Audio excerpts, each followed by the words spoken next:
Hello there, everyone. Hey, it's time for some first thoughts on a Friday. Yeah, looking ahead to our gospel lesson that comes from Luke, the third chapter, verses 7 through 18. This is a continuation of our gospel lesson from last Sunday, where we were introduced to John the Baptizer, who, as in the words of Isaiah, was the one called to prepare the way of the Lord. Make his path straight, smooth the way. He's coming. Get ready. Now we get into his message. I love the way this starts. Wouldn't this be an awesome way to start a baptism service in our congregations? Listen to this. John said to the crowds that came out to be baptized by him, "You brood of vipers, who warned you to flee from the wrath to come?" That would be an eye opener in church, wouldn't it? You brood of vipers, you bunch of snakes.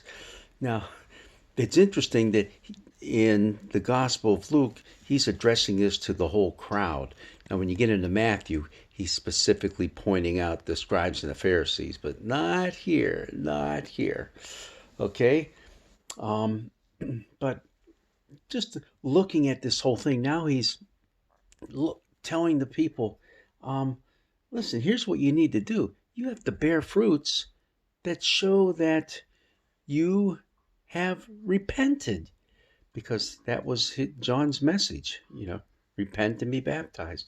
But you have to bear fruits. You have to prove it. You have to show with your life now that you've done it.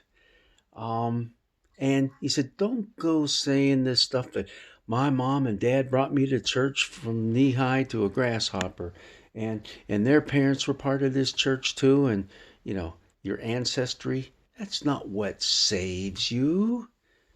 In fact, what John said is, hey, I can make sons and daughters of God rise up from these stones that are here. All right. Okay. So what's the result? What he said is, hey, if you're not showing that you're going to be bearing fruit, out comes the axe. Chop, chop, chop. Ouch, ouch, ouch. That's what that amounts to. Huh. And the crowd saying, well, what should we do? That word do is the same word as bearing fruit. It's the exact same word.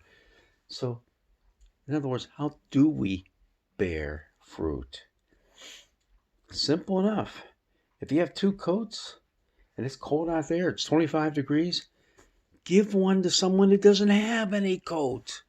Why do you need two? Well, because one might get dirty. Give your coat to someone that needs it. If you have plenty of extra food, give it, some of it, to those who need it. That's what bearing fruit is. It's action. It's love in action. Now, this is what's interesting now. The tax collectors came to be baptized, and they said, what do we have to do? Don't collect any more than you have to. You see, back in those days, a tax collector, a better translation is toll collector. They were the ones who, as goods were passing through the country, going to the north and to the west, they would have to pay a tax to allow those goods and services to flow. Well, you paid the Roman government for the privilege of collecting that tax. You paid up front. Now you're just collecting it. So it was a system. It was ripe to be abused, and you would collect more than really what you should collect. Ah, don't collect any more than what you're supposed to. Then, wait a minute. Then the Roman soldiers come along and they ask the same thing. What should we do? He said, don't go out and extort money. And they used to do that. They would force the people to carry their backpacks from this point to that point. They did all kind of things in which the people were pretty upset about. Um, and also he said, just be happy with the money you're getting. Come on.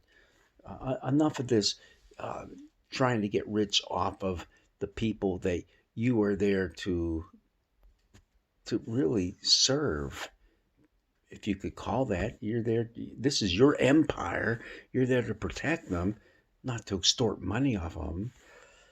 Ah, interesting though how politics and economics and religion all mix, and we say, we have to keep it all separate. Hmm. John is saying no. They're all connected. Isn't that fascinating? Now, after we have that original part there, the second part of our gospel reading, um, it, it, the narration says, as the people were filled with expectation, expectation of what? Of a coming Messiah, and they were wondering if John was that Messiah. And the reading goes on to say John is saying, don't get the wrong idea. It's not me. There's somebody greater than me who's coming after me. I can't even stoop down and tie his shoes. I'm not worthy of doing that. That's what slaves do. I'm not even a worthy slave to this person that's coming. But just get ready, because he's here for the harvest. He's here. Is it good news? Well, I think for some people it's going to be good news. For other people, it's going to be not so good news. Okay? His winnowing fork is in his hand to clear the threshing floor. He's going to gather in the wheat, but guess what he's going to do with the rest of that harvest that isn't the good grain? It's the chaff. It's going to burn, baby. So be ready. Be ready. And I like the way this all ends. With many other exhortations, he proclaimed the good news to the people. The good news? Burning? Yeah, that could be good news. All that hinders us from living the lives we should, all that crud in our lives is going to be kind of gathered together, and hey, folks, we're having a bonfire. We're getting rid of all the bad stuff. One other thing, too. This whole talk going on here about good news. That was a Roman military term. What? Yeah, it was a Roman military term. It was an empirical term, meaning it applied to the empire. It is the news of something that pertained to royalty, to the emperor, to those in high positions in government. It was also an announcement that, hey, we got good news. We're coming back from conquering this land. That's what that was all about. John is now saying that this good news, actually it's Luke, and it's his narrative, is saying this good news has a whole new twist to it. It's not about the emperor. It's about the coming Messiah. It's about Jesus. Wow. So this passage is just packed full of good stuff for us to look at this Sunday. First thoughts on a Friday. I like it. I hope you've enjoyed it too. Get ready. It's going to be a good ride that we take into this Sunday and move on into later on the fourth Sunday in Advent as we move ever closer to Christmas. God's blessings be with you.